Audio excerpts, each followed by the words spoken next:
আসসালামু আলাইকুম, কেমন আছেন সবাই? আশা করি ভালো আছেন। আলহামদুলিল্লাহ আমিও ভালো আছি। তো প্রথমে বলবো, আমার ভিডিওটি আপনারা সম্পূর্ণ না দেখে অবশ্যই ক্লোজ করবেন না। আজকের বিষয় হলো সার্বিয়াতে যে পরিবর্তন আসছে, যে ইতিবাচক পরিবর্তনটা আসছে সে বিষয়ে ভিসা সম্পর্কে বলবো, ওয়ার্ক পারমিট সম্পর্কে বলবো এবং সার্বিয়াতে বেতন কত সে বিষয়ে আলোচনা করব, বর্তমান পরিস্থিতি নিয়ে আলোচনা করব। তো যারা যারা আমার চ্যানেলটি সাবস্ক্রাইব করেন নাই অবশ্যই সাবস্ক্রাইব করবেন এবং বেল আইকনটি বাজিয়ে রাখবেন। ধন্যবাদ। তো প্রথমে বলবো, সার্বিয়াতে বর্তমানে কিছু পরিবর্তন আসছে। সেটা হলো যারা যারা স্কিল নাই, যাদের কোনো দক্ষতা নেই বা যাদের ডিপ্লোমা সার্টিফিকেট নেই, অবশ্যই আপনাদেরকে এসএসসি পাস হতে হবে। আর যাদের দক্ষতার সার্টিফিকেট আছে তাদের কোনো পেপারস দরকার নেই। আর অ্যাম্বাসিতে সবচেয়ে বেশি গুরুত্ব দিচ্ছে বর্তমানে যাদের স্কিল, এবং স্কিলদের ভিসাও হচ্ছে সবচেয়ে বেশি। তো আমি বলবো আপনাদেরকে অবশ্যই আপনারা একটা সার্টিফিকেট তৈরি করে নেবেন। পারমিট পাওয়ার পরও আপনি যে কাজের উপর পারমিট পেয়েছেন ওই কাজটা দরকার হয় আপনারা শিখে নেবেন এবং বুঝে নেবেন। তাহলে দেখা যাবে কি অ্যাম্বাসি ফেস হওয়ার সময় আপনাদের কোনো ঝামেলা থাকবে না। তো দ্বিতীয়ত হলো, আপনারা যখন পিপিজেড হবে ওইখান থেকে অনেকেই বলে যে পিপিজেডটা কী। পিপিজেড হলো একটি কোড নাম্বার।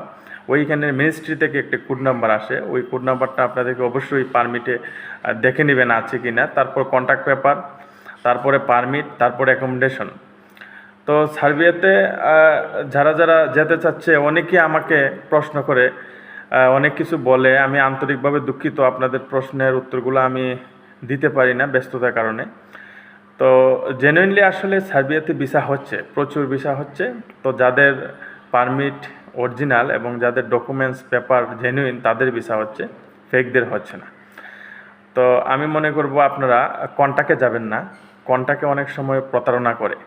অনেকে বলে যে ভাই, আমার এক ভাই কন্ট্যাক্ট করছে, কন্ট্যাক্টে নাকি ভিসা করে দেয়। হ্যাঁ, অবশ্যই সেটা আপনি জানেন। আপনার ভাই কেমন বা আপনার এজেন্সি কেমন সেটা তো আমি জানি না, তবে কন্ট্যাক্টেও ভিসা হচ্ছে। সবচেয়ে ভালো হয় আপনি নিজে গিয়ে জমা দিলেন, নিজে গিয়ে উত্তোলন করলেন। তো সার্বিয়াতে অনেক কাজের ডিমান্ড আছে, অনেক কাজ। আপনি যদি যান অনেক কাজ পাবেন, কিন্তু সবচেয়ে বড় সমস্যা হলো কি, আমাদের অনেকেই সার্বিয়াতে গেছে, আর যারা গেছে তারা বলতেছে যে তারা ঠিক মতো বেতন পাচ্ছে না। তারা বেতন, ওই দেশের মানুষগুলো বেতন দিচ্ছে না। তবে বেতনের যখন আমরা যাই তখন দেখা যায় পারমিটে অনেকেই দেখে যে 600 বা 400-500 ইউরো বেতন দেয়, কিন্তু আসলে তারা ঠিকভাবে পে করে না। তো আমি বলবো আপনাদেরকে, আপনারা যে মালিকের আন্ডারে যাচ্ছেন ওই মালিকের সাথে ভালোভাবে আচরণ করবেন, মালিকরে অনেক কিছু বোঝাবেন, কথা শুনবেন আর কাজ করবেন অবশ্যই।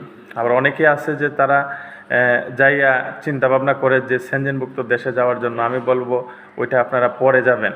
আগে আপাতত আপনারা একটা দেশে যখন গেছেন 6 মাস অন্তত কাজ করেন, বেতন কম হোক কাজ করেন, তারপর আস্তে আস্তে আপনারা লাইন গেট করে অন্য দেশে চলে যেতে পারবেন।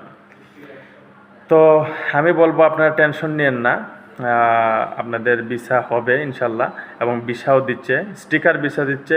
আবার বিগত কয়েকদিন আগে, কয়েক মাস আগে দেখলাম যে ই ভিসাও দিচ্ছে। এখন বর্তমানে স্টিকারও দিচ্ছে, ই ভিসাও দিচ্ছে, দুইটি চালু আছে। সমস্যা নাই, পেয়ে যাবেন। আর যে কোনো বিষয়ে যদি আপনাদের কোনো প্রশ্ন থাকে, পারমিট বা ভিসা প্রসেস, ওই দেশে বেতন কত বা আনুষঙ্গিক কোনো প্রশ্ন থাকে, অবশ্যই আমাকে নক করবেন। আমার হোয়াটসঅ্যাপ নাম্বার দেওয়া আছে। আর কোনো প্রশ্ন থাকলে অবশ্যই প্রশ্ন করবেন। আর যারা যারা আমার চ্যানেলটি সাবস্ক্রাইব করেন নাই অবশ্যই সাবস্ক্রাইব করবেন, শেয়ার করবেন। আর ধন্যবাদ। আসসালামু আলাইকুম।